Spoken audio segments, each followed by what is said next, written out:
Hello, everyone, and welcome to Lean On Me Radio and Podcast. My name is Rita Marie. I'm a business coach, a life coach, a mentor, a GRG. And if you don't know what GRG is, that is grandparents raising grandchildren.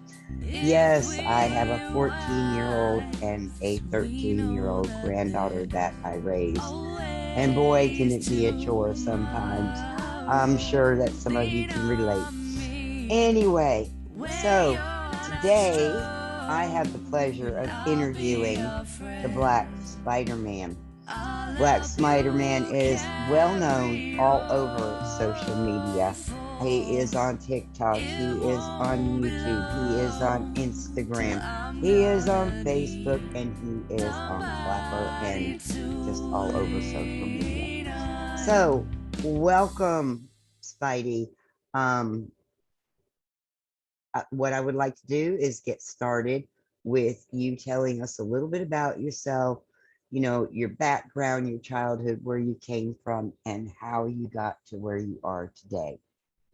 All right, let's go. What's up, everybody? This is Hugo, aka the motherfucking Black Spider-Man. Yeah, United States Navy veteran, jiu-jitsu, second degree, black belt, world champion. GBO pro, men's physique, retired competitor. So how did I get to where I'm at today, known as the Black Spider-Man? Well, it started in 1996. I'm gonna keep it short for y'all because I know you probably got some short attention span. So I got the nickname because I had mad skills on the basketball court. So I decided to get the tattoo, The Black Spider-Man, tatted on my right arm. There's a deeper meaning behind it of why I got the tattoo, but we're gonna skip that.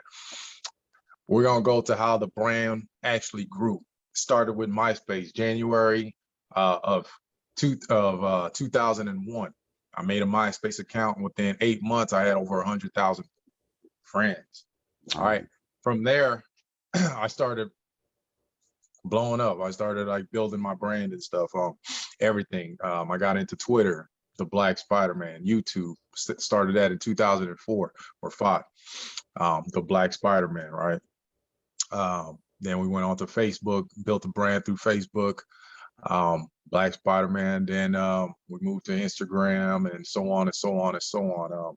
I've been doing modeling since 2003.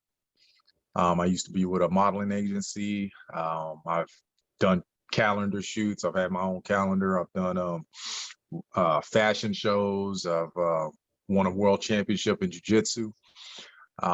Back in 2012, I've won championships as a pro men's physique competitor, which I'm currently am, but I'm retired now. I've done MMA fight, a pro MMA fight, in which I fucked up my opponent in 36 seconds. I've done pro jiu-jitsu fights. I've done over 60 jiu-jitsu tournaments. I've done over 44 men's physique competitions. I've had 3 different pro cards through three different organizations. I've been on the news, local news, numerous times. I've been on national television, coaching MMA fighters. I've coached UFC fighters, Bellator fighters, the Army, United States Army, combative games in at Fort Hood, Killeen, Texas, back in 2012. Fort Hood, we won. Yeah. Let's see what else. I mean, I can keep going on. Currently, I've got a big social media presence on Tickety Talk, Instagram, Facebook, Clapper, Twitter, and so on. I've got merchandise if you want some of that shit. Whatever. Yeah, I know you're out there. You're all over the place. So let me ask you, you want me to call you Spidey, the Black Spider-Man, what? You can call me whatever you want, Rita Marie. Okay. Well, I'll call you Spidey because that's what I like calling you. Okay, so let's go back a little bit because I know a lot about you. We've talked quite a bit. Let's go back a little bit and let's talk about your childhood, what it was like, and how you actually got to the point that you got to. So if you don't mind, indulge me a little bit on that. All right, so my childhood, I was born in Lagos, Nigeria. Came to America when I was about 4.5 years old. Um, yeah, grew up in Houston, Texas. My upbringing, I came from another country, so I didn't know English. So I had to learn English. So I went through ESL classes, English as a second language. So I did that till like sixth grade. Um, and I grew up pretty rough. Like, my family, we didn't have any money. My parents, my dad was working 3 jobs, going through school. My mom was working 2, 3 jobs, going to school, nursing school. She was a nurse in Nigeria, but that didn't transfer over to America. So she had to go to school again for her nurse's degree here. And so my dad, he went to school for respiratory therapy, but he was doing jobs as a ice cream salesman. I would help him out with that. I grew up with getting into a lot of fights, getting into a lot of trouble, because because of my name, Hugo Chukwu or whatever. Kids, I got picked on a lot, plus I was really small and tiny.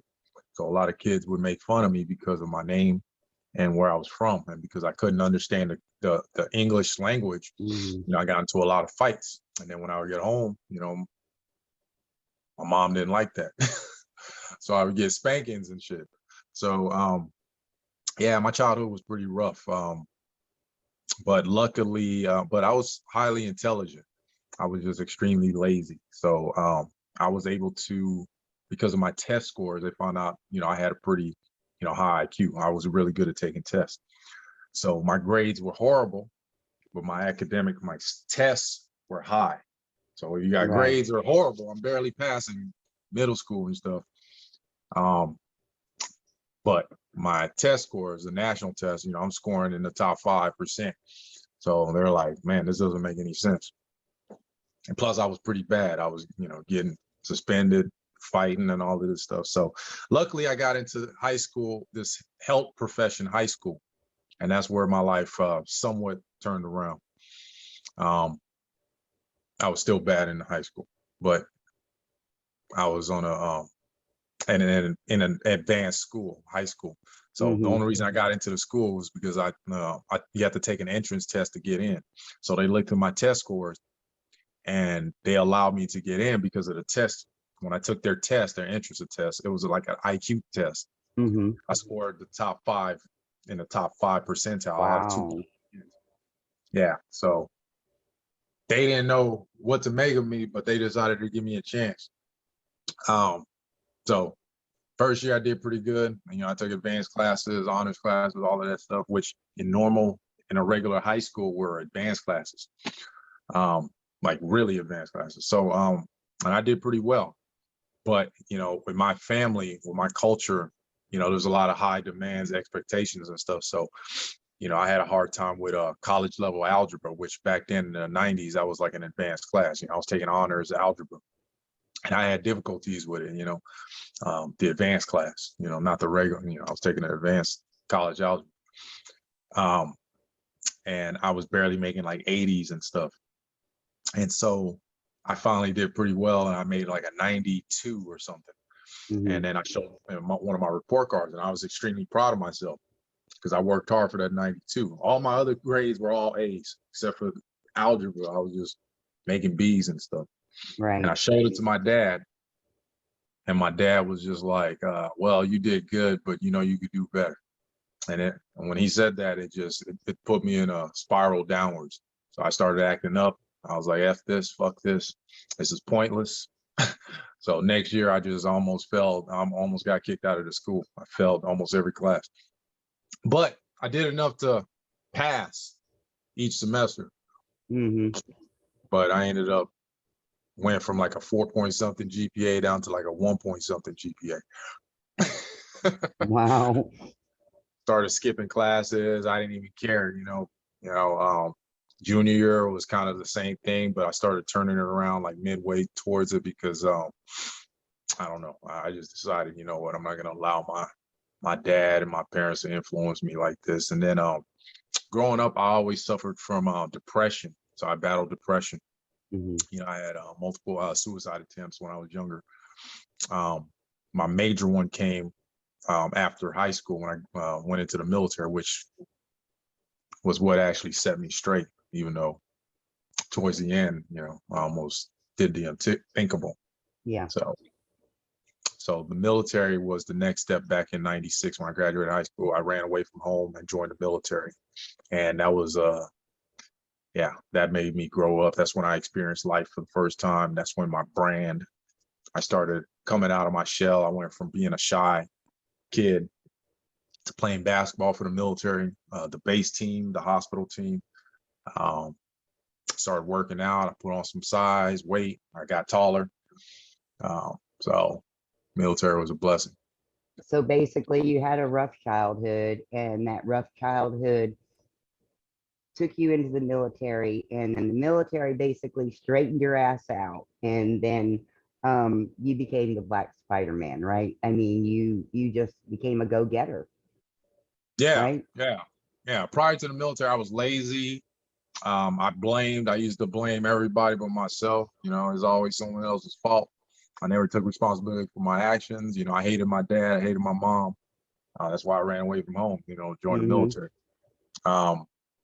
I barely graduated high school, like the SATs, I scored the top 10 in the SATs of everyone in my class, in my grade level, but I graduated last in my class.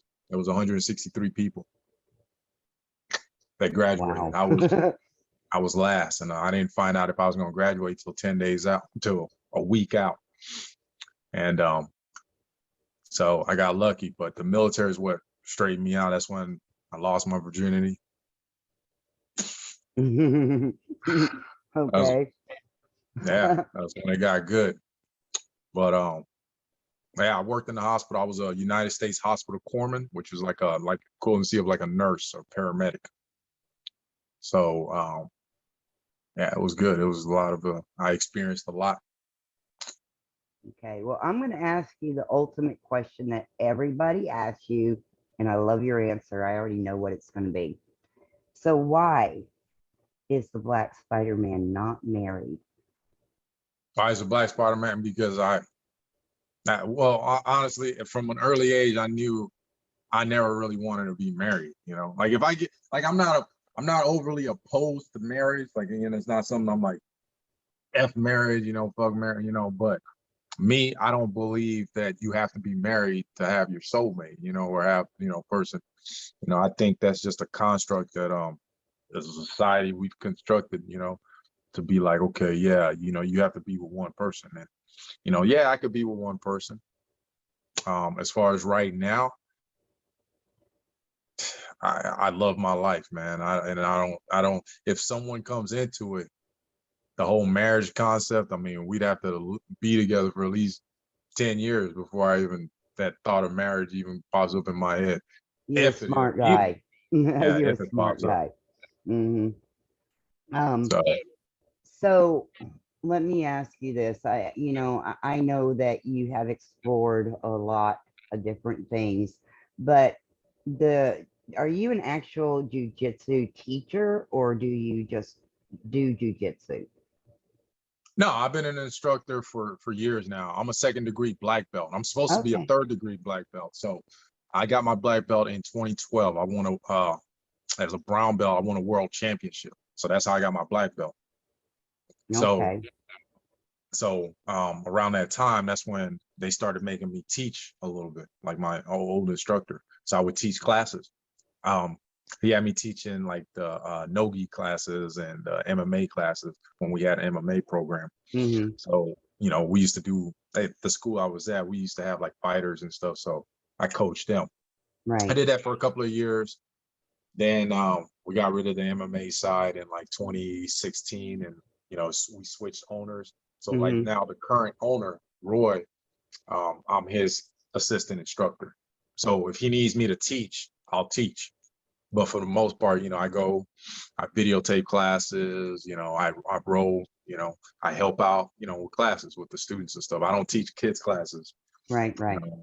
Not my thing, but Awesome. Well, I also know that you're into bodybuilding or weight training, and is that something you also teach, or is that just something you do for yourself? No, I got into bodybuilding or men's physique. I'm a pro men's physique competitor, but I'm retired. Okay, okay. So I got into it in 2012 because I got burnt out from doing jiu-jitsu tournaments. So I used to compete a lot in jiu-jitsu tournaments. Like, I've done over 60 something, like I think 66, 68, like jiu-jitsu tournaments. So I started doing that in 2003. Okay. But after a while, you do it so much, you just, you get burnt out from it, man. It's like you get tired, man. Right. So I needed something different. And in 2012, May of 2012, the NPC, National Physique Committee, they came out with a division, or 2011 they came out with it, but in 2012 is when I heard about it.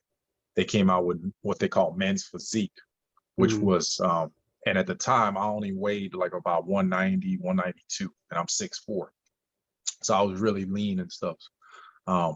And I didn't lift weights for aesthetics reasons. I lifted weights for jiu-jitsu, to be strong, to be functional conditioning. So anyway, when I found out about men's physique, and I was like, and all you had to do was wear board shorts, and you show your back and you show your front. They wanted the lean, athletic type physiques and stuff, kind of Right, like right. model-esque type physiques. That was what they portrayed it as. And so a friend of mine told me about it, and I was like, that sounded interesting, and it would give me something else to do besides jiu-jitsu tournaments and stuff. And plus, it was a good avenue because I always wanted to get into fitness magazines. But prior to that, I just been in like editorials and stuff like that, and fashion shows. I was doing modeling, but I wanted to get into fitness magazines and stuff. So my friend told me this would be the best way to get into that. So that's why I decided to do my first physique competitions, men's physique competition in June of 2012. So, I'm one of those people, if I'm going to do something, I want to go hard. I go hard to it, go hard with it. So I signed up for like 4 shows in a row, like back to back, boom, boom, boom. So I paid for 4 shows, and I was like, I didn't know anything about it. And I was just like, man, this can't be that hard. I fight people, you know what I'm saying? Like, just stand up there and smile and model. I mean, whatever. So I did my first show in June of 2012, which was the Branch Warren. And I was 35 at the time, 34 at the time, about to be, I just turned 34 in June. Yeah. And so I registered for Masters. Masters is supposed to be 35 to 40. I was 34. I didn't know the rules and stuff, but I signed up for it, and they let me compete in Masters. So I did Masters, and I did open class. Open class is you compete against like 18-year-olds, any age, 18 and up. So I did both divisions. There was about like 32 people in the open and like 20 something people in Masters. And I placed second place in both. Oh, wow. First shows, second. You And I didn't even die. absolutely blow me away. You do. You blow me away. I mean, how old are you today?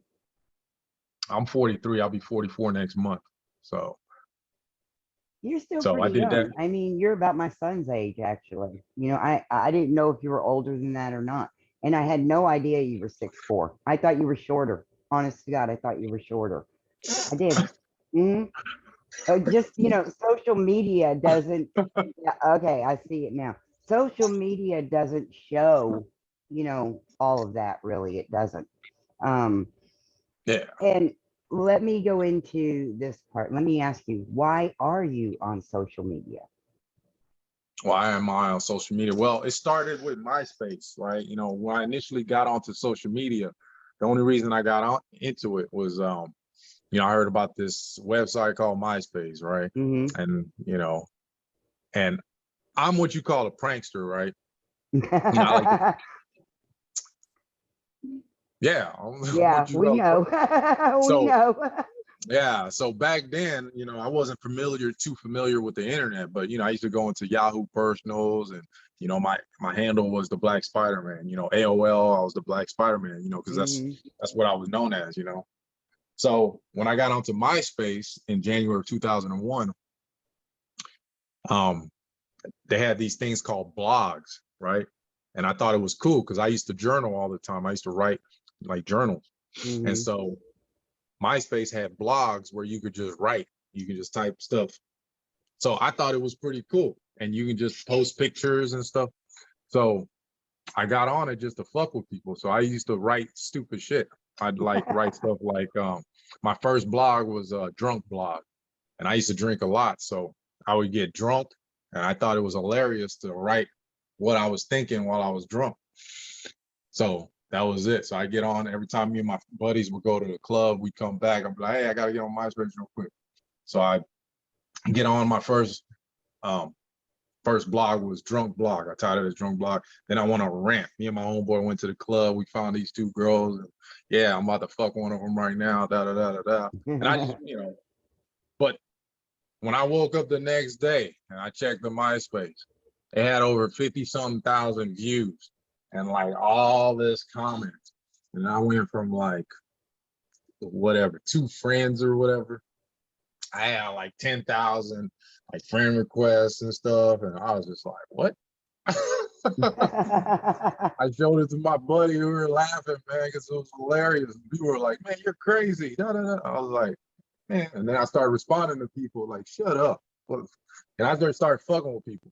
Right. And then, yeah, and that's it just started taking off from there. So And then, you made a name for yourself on social media. You did. And when I first met you on Clapper, I didn't know how to take you.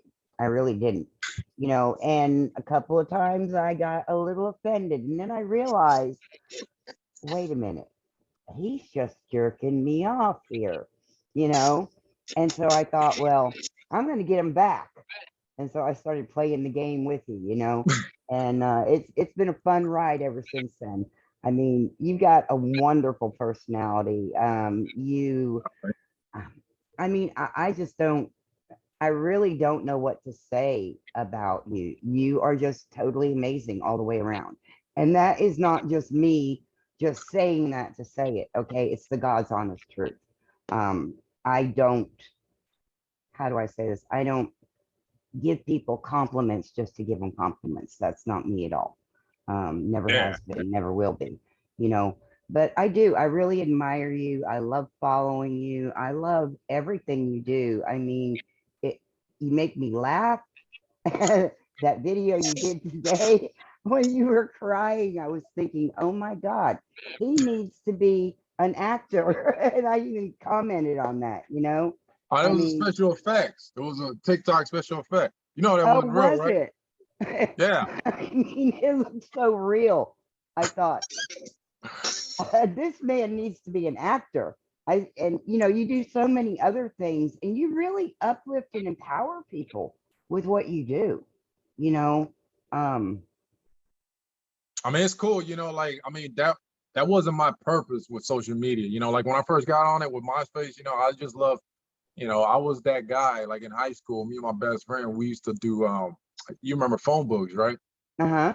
So we would do this like on the weekends, like Friday, Saturday nights too, like we would just open up the phone books and just go down the line, A through B or whatever, just pick a number, random number, call them and just pretend we're like the police department, fire department, just play pranks.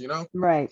So I've always had that just, practical joke stuff. When Jackass came out and stuff, I thought that was hilarious. So we would do shit like that to fuck with people and, do stupid shit. So that was like my mindset, Eminem, right? I used to watch, I used to love Eminem and stuff where he would just fuck with people. And, so I always had the attitude, especially after the military, once I came out of my shell, was, you're either going to love me or you're going to hate me, and there's, but that wasn't, my goal wasn't to like, I'm going to help people. I'm going to say, I didn't really care because, but I did at the beginning. Because I started learning the power of social media when I would get people message me and be like, man, I was going to kill myself today, but because of your video, because I would talk about my depression and my suicide Yeah. attempts and stuff. I'm a very open book, and that's how I try to be real with people, like, look, I'm not perfect. My life is not perfect. I love my life now, but my mindset back then was that of like pessimist. So, Right. when people would come to me because of my videos or my posts and stuff like that, seeking help and stuff, I would do my best to help them, talk to them like, man, you need to snap out of that shit, and when you do that, you take on people's problems. And so I had to learn, especially when some things happen, separate yourself. Yeah. Yeah, you gotta keep somewhat of a wall. We could be cool, but it takes years for us to develop that hardcore friendship, man, because so I had to, learn, quick. Right. So let me ask you this, Spidey. You just mentioned about the suicide attempt and everything. What actually drove you to that point, and how did you come out of it? Well, I started as a kid. I think when you're coming from another country, right? There's a big there's a big difference. I was born in Nigeria. So, I'm not, I'm not like the typical person that's born over here and stuff. So I came and I still remembered everything that happened in Nigeria, at that age and stuff. So I came here, I didn't understand the culture, the language, but at the same time, my parents, they had a lot of pressures because we're poor, we didn't have no money, I grew up poor. So, you would go to school and kids would like start teasing me, Yugo, Bugo, African booty scratcher, all this crap. And, they would just hit you or bite you, girl, girls, boys, whatever, and I couldn't understand what was going on. Why is this kid hitting me? Why is this girl kicking me in the face? I didn't even do anything, So, and then when I would stand up for myself, I started standing up for myself, right? And I get beat up, but then I go home, then, the teachers would report me, because I'm fighting back and stuff when I started fighting back. And then the teachers would report me, call my parents would come pick me up. And then they beat me at home. Like you were the instigator or something, and you were actually the victim and you were just defending yourself. Yeah, so it was like, you keep that happened and stuff. And, plus I was a smaller kid, I was little, I didn't grow till like my senior year or get tall till my senior year. So I was always really tiny, I was a midget and real skinny, little. So I think that was just, I started having real low self-esteem and I just couldn't understand it. And I couldn't understand when my parents would, my mom especially, would hit me and stuff, man, like, and then would just, I wasn't able to express myself as a kid. I wasn't allowed to go out, do all of that stuff like normal, like I guess now regular kids and stuff. So I was really shy, real reserved, quiet, except for when it came to like sports, like basketball. I got good at basketball and football, track. So it built my my self-esteem. And then I didn't get along with like Black American people, right?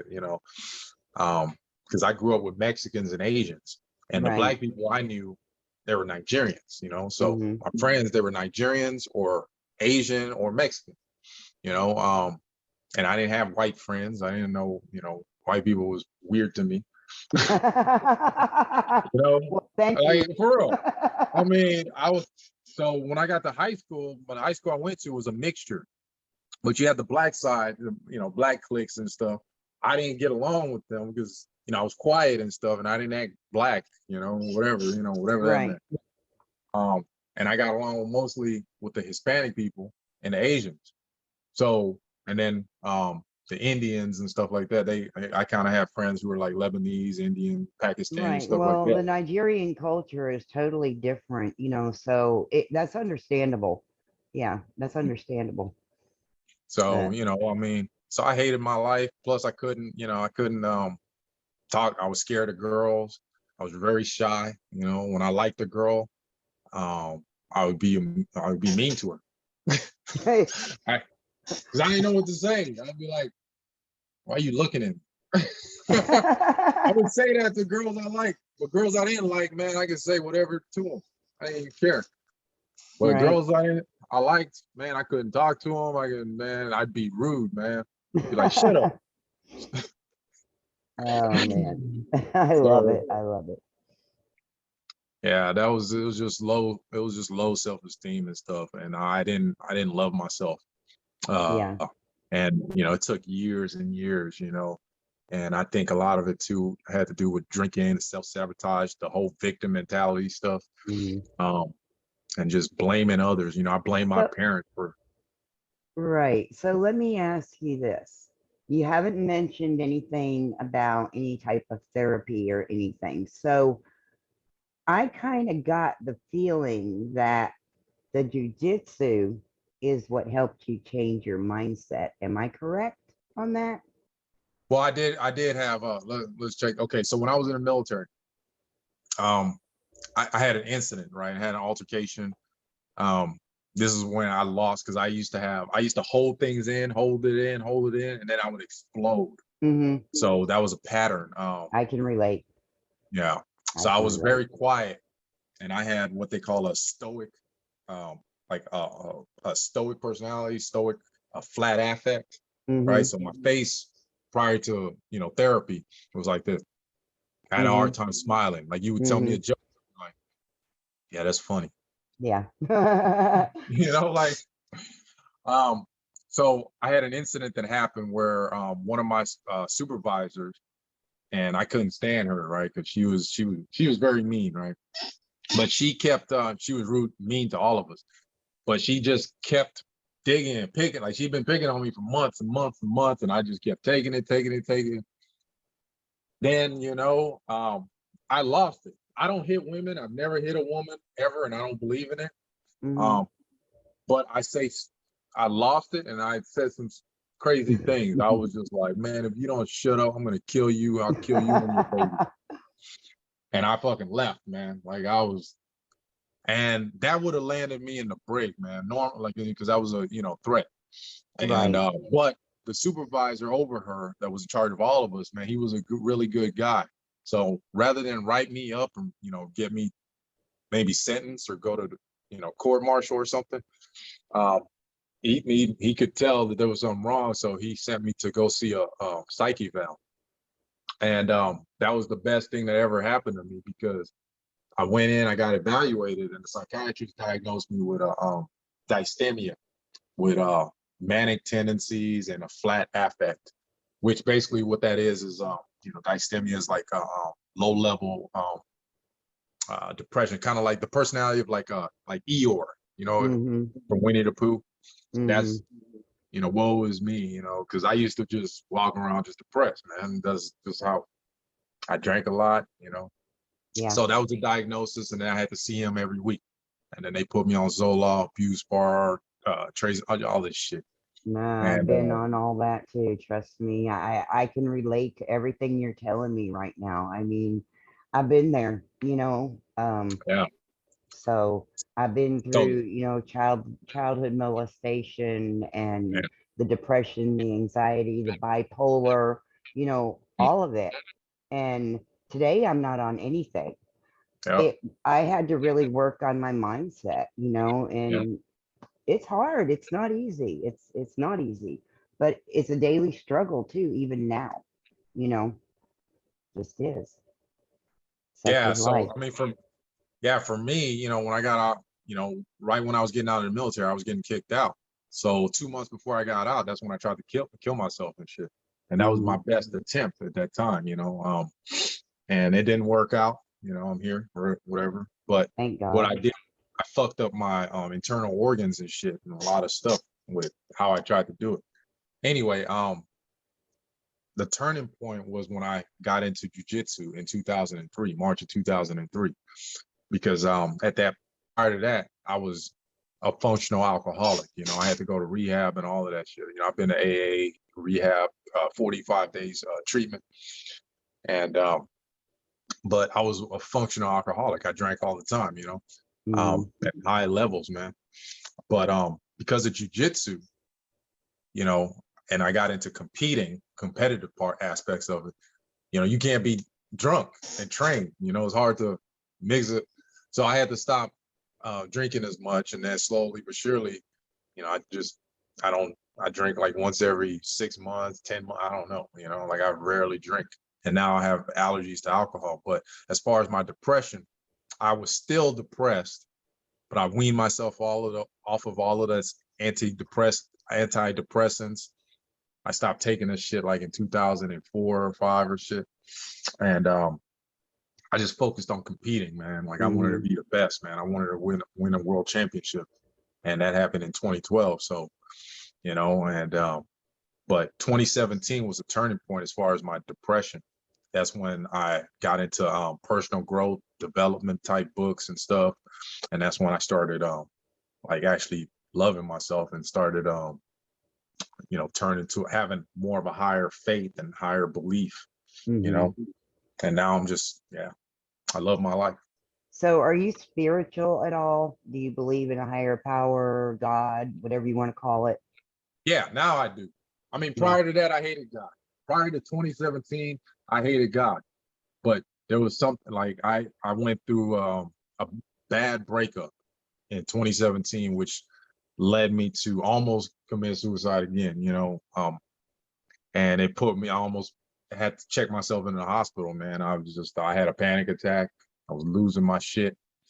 And I was begging God, why me? You know, why are you doing this to me? You know, and that's when, you know, luckily my close friends, I had, you know, I have deep relationships with a few people, but those people were there for me at that time, man. I cried for like 2 months every day, every single day. I cried like a little bitch, man. I cried every single day, like a but that's when I discovered this guy named Corey Wayne, Coach Corey Wayne, through YouTube.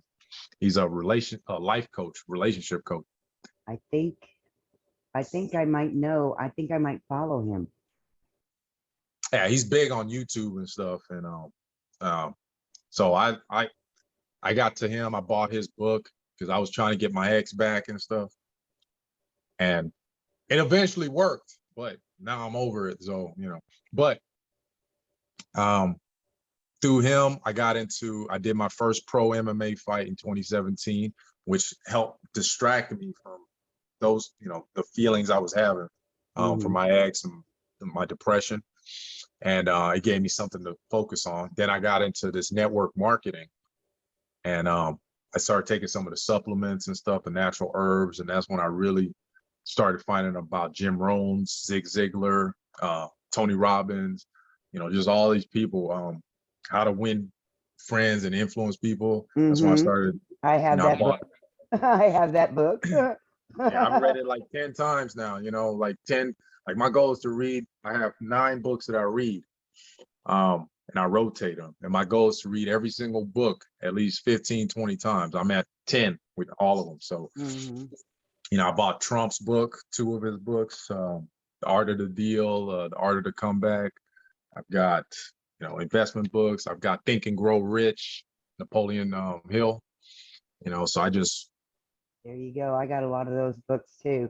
I listen to them on Audible.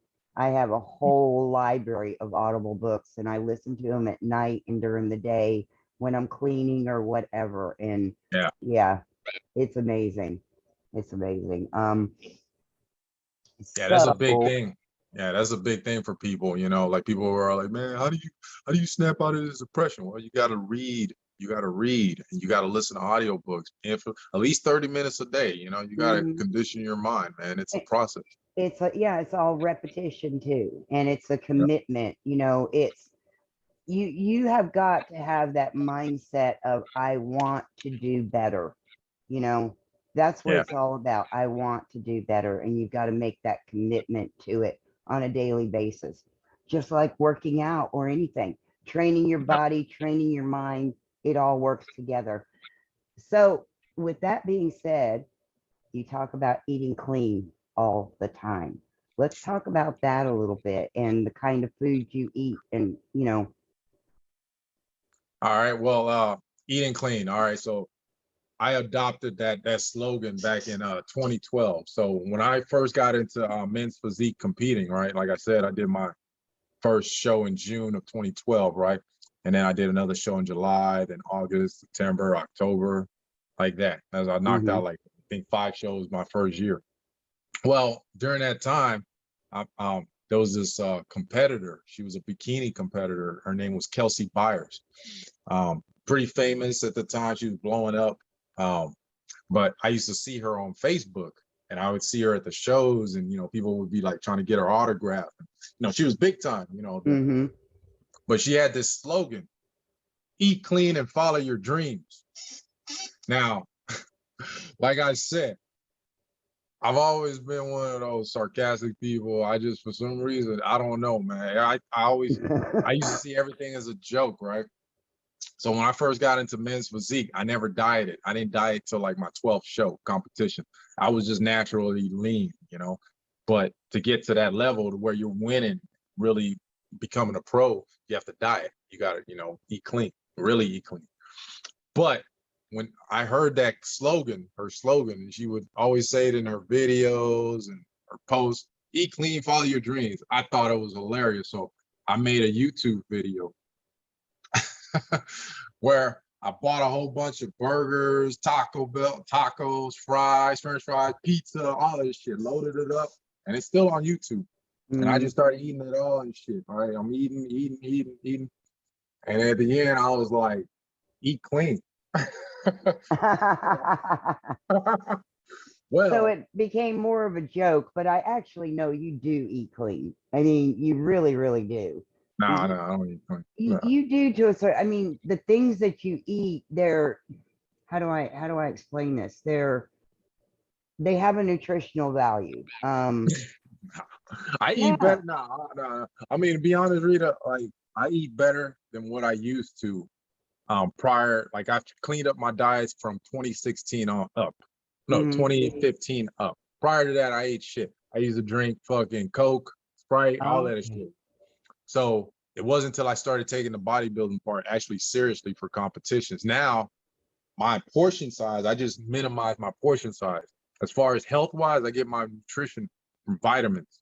So then all that eat clean is basically just a joke, right? Yeah, it's funny. Okay, all right. I got it from Kelsey. It was to not make fun of her, but just it was the only reason that I kept it up was when I made that video, it got such a huge negative response. Like there was so many comments, people were like DMing me, hey, since you're in the fitness industry, you shouldn't be telling people to eat clean and you're eating junk like that. You need to. So I had people coming at me and they would see me at the shows and they'd be like, man, trying to talk to me and say mean stuff. So you know what I did? I was like, hey, you okay? All right, you don't like that? That's fine. I'm gonna do it even more. So then every time I started taking pictures of my food, and then I burgers, fries, pizza, and I'd go to a show. I post it and I'd be like, eat clean. And then I go to a show and win the show or place, top 3 or top 2 or I'd win it. All right. And I'm posting all this trashy food and shit and eat clean. Man, it took off. Now, wow. Because I mean, even for me, okay, I mean, I'm a health nut, all right. And now I'm not a bodybuilder. I can build if I choose to. I've been there, I've done that, but I believe in eating organics. I eat a lot of organic food. Mainly because I don't want all that synthetic stuff in my body. It made me real sick back in 2013. And I was like, at that point, I changed things. I still eat pizza though. I still eat hamburgers. I eat all kinds of stuff. And it works for me. It keeps me healthy. I guess now what I want to ask you is for the younger generation and for, our generation, your generation, what would you say to people to encourage them to keep going and not give up in life? Because a lot of people just want to quit, Yeah.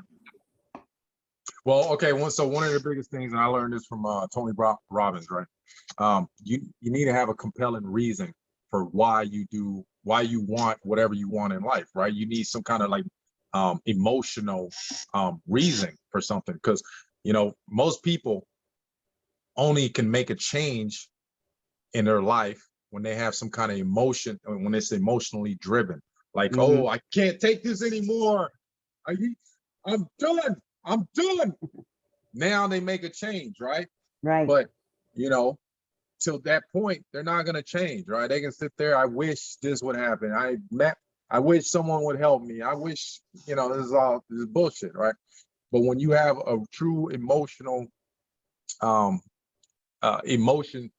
emotional drive for something that you truly want, right? And you've defined it, you know what it is, then you're gonna pursue it, right? You're gonna pursue it with everything you have till you get it. When you've burned all the boats and stuff, right? The ships and stuff, right? You have no choice but to either succeed or that's it. Right. Failure is not an option. It doesn't matter. You keep going till you achieve whatever it is you want. That's one of the biggest things I tell people, man. Like, I have a goal. I have things I need to do.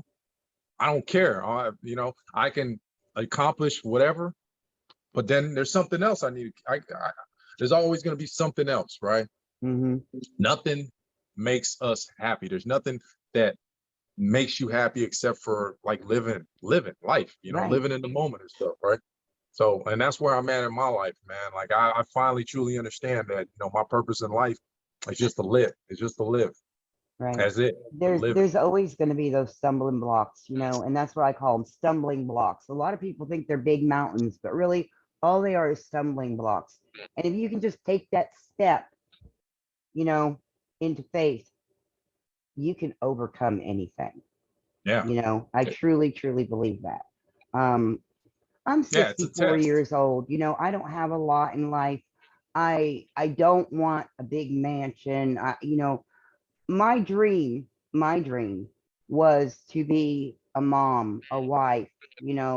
That was my dream in life. Now my dream is to build something for my grandchildren and my children, to leave them something, and I'm not going to quit. I'm going to keep going until I get there. My dad did it.